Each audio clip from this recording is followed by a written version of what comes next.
Il y a pas longtemps, j'ai fait le mastering d'un ami artiste qui sortait ce son.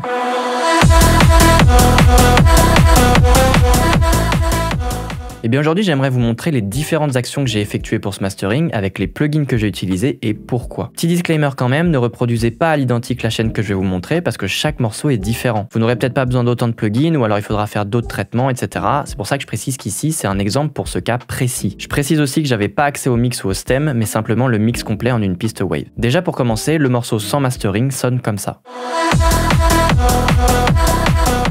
Je vais pas vous faire écouter les références pour des raisons de copyright, mais il me semble que j'en avais utilisé une ou deux si je dis pas de bêtises. Ensuite, pour avoir un point de comparaison, ce qu'on avait fait avec mon ami, c'était d'abord de lancer un mastering fait par le plugin Lander Mastering Pro pour voir quel résultat il nous donnait. Ça me permettait ensuite, en faisant mon mastering, de voir si j'arrivais à un résultat différent ou non. Et d'ailleurs, je ferai peut-être une vidéo sur ces plugins de mastering du style automatique parce qu'il y a pas mal de choses à dire. Du coup, pour commencer, même si là vous les voyez en dernière position, j'ai d'abord tenté d'obtenir ma loudness maximum directement avec un clipper et ensuite un limiteur. C'est une technique très intéressante que j'avais déjà vue chez plusieurs personnes, dont Strop Studio pour ceux qui connaissent, parce que ça vous permet de voir jusqu'où vous pouvez aller tel quel sans les autres traitements et surtout de voir là où ça va pas, parce que ça va faire ressortir pas mal de choses. Par rapport à ces premières actions, j'ai donc décidé de commencer ma chaîne par Bloom. Plugin que j'adore, qui vous permet d'améliorer votre son intelligemment avec une meilleure balance en un rien de temps, c'est extrêmement puissant et plutôt simple d'utilisation. J'ai mis le mode Mix Bus que j'ai bien aimé et que j'ai ensuite modifié en fonction pour obtenir ce que je voulais. Ensuite, assez classique, le SSL Native Bus Compressor 2 pour faire une très simple glue compression afin d'avoir vraiment un son qui se tient encore plus. Les paramètres font en sorte qu'il y ait environ 2 dB de gain réduction maximum avec une détection sidechain vers 130 Hz et mis à environ 70%. Après on continue avec IDX Intelligent Dynamics de chez Waves. Celui-là c'était la première fois que je le testais et j'avoue avoir bien aimé la clarté que ça donnait au son sans être agressif et sans trop écraser pour autant. Ça donne une bonne gestion de la dynamique tout en éclaircissant. Par contre attention parce qu'il est très puissant, c'est pour ça que je l'ai mis à peine à -7,3 pour juste avoir une petite touche en plus sans que ça prenne le dessus sur mes autres traitements. Ensuite un EQ, pour moi c'était nécessaire de faire ces points et de nettoyer certaines zones, mais encore une fois si vous avez accès au mix, c'est préférable surtout si vous avez pas mal de points à mettre de le faire avant l'étape du mastering. Ensuite un Ozone 10 où j'ai choisi 3 modules. En premier un imager utilisé vraiment subtilement, un low end focus pour ajouter un peu de punch dans les basses fréquences où se situe le kick et la basse, et un EQ dynamique encore une fois pour apporter encore plus de punch et de présence dans ces zones fréquentielles. Parce que mon ami ayant utilisé qu'une seule basse pour son drop, fallait faire en sorte qu'elle soit bien présente et lourde. Ensuite le classique, un petit sous 2 pour venir renettoyer subtilement tout ça avec ce mode que j'adore tout particulièrement et que je viens tweaker un peu en fonction. Une émulation d'un Pugtech EQ pour venir apporter encore plus de rondeur et de profondeur dans les subs à 30 Hz tout en atténuant légèrement à 12 000 Hz. On revient ensuite sur un petit EQ car mes traitements précédents m'ont fait sortir quelques fréquences désagréables dans ces régions. Et enfin comme je disais au début, mon clipper et mon limiteur qu'on va retrouver à la fin de la chaîne et que je vais évidemment ajuster en fonction par rapport à ce que j'avais fait au début avant tous les autres traitements. D'abord le standard clip qui va venir couper les pics qui nous empêchent de pousser plus fort afin d'obtenir notre loudness désirée, et mon limiteur master plan qui va me permettre en plus d'apporter le petit coup de polish avec ici une légère saturation, un léger nettoyage de certaines zones qui pouvaient encore être boueuses et bien sûr le bouton loud pour ma loudness finale. On vérifie un peu avec Tonal Balance Control 2, Span, Yulin Loudness Meter 2 et bien sûr les références dont je vous avais parlé au début, et voilà le résultat final.